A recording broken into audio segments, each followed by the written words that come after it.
Nagsisimula ang kwento sa isang nakatalukbong na figura na nagtatago sa bubong ng isang kastilyo, naghihintay na mapatay ang lahat ng mga ilaw upang makapasok siya sa lugar at patayin ang kanyang target.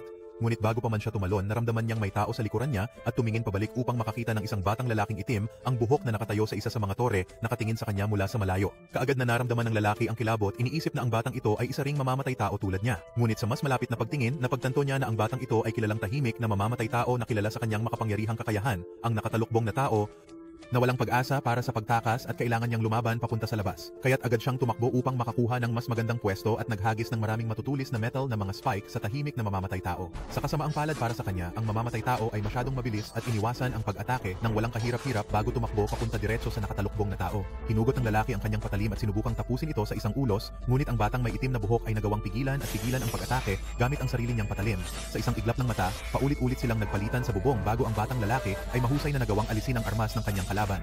Hindi aalis ang mamamatay tao. Madaling makatuklas ng mga kahinaan ang assassin saan man, habang ang lalaking naka-hood ay patuloy na naghahagis ng tinik. Ngunit naiwasan ito ng assassin kaya't nabuksan ang pagkakataon para umatak siya. Gayunman, nalaman ng kabataang may maitim na buhok ang plano at mabilis na nakapwesto sa likuran ng assassin.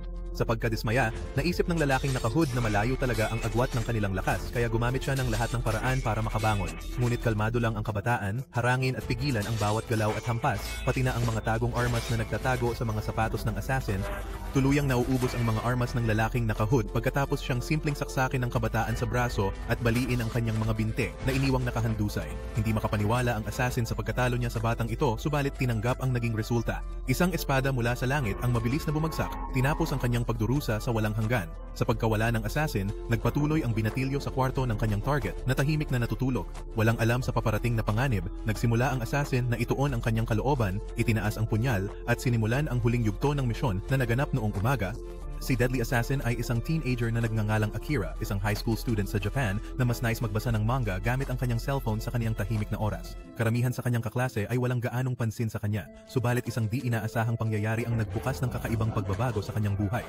Bigla ang punit ang realidad ng mundo at siya, kasama ang kanyang mga kaklase, ay napunta sa isang kakaibang mundo habang nasa korte. Takot at pagtataka ang bumalot sa kanila. Tulad ba ito ng panaginip o pawanganin? Ngunit dumating ang salamangkero sa pintuan, ipinahayag na nais makipag-usap ng hari sa bawat isa.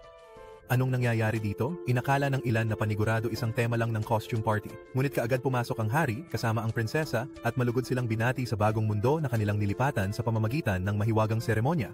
Ibinahagi ng hari na siya ang pinuno ng pinakamalaking kaharian, ngunit nahaharap sila sa banta ng mga demonyo. Sinabi niyang may bayani lamang mula sa ibang mundo ang may kapangyarihang talunin ng hari ng mga demonyo ng tuluyan upang maiwasan ang trahedya. Di nagtagal, lumapit ang salamangkero upang magbigay ng karagdagang detalye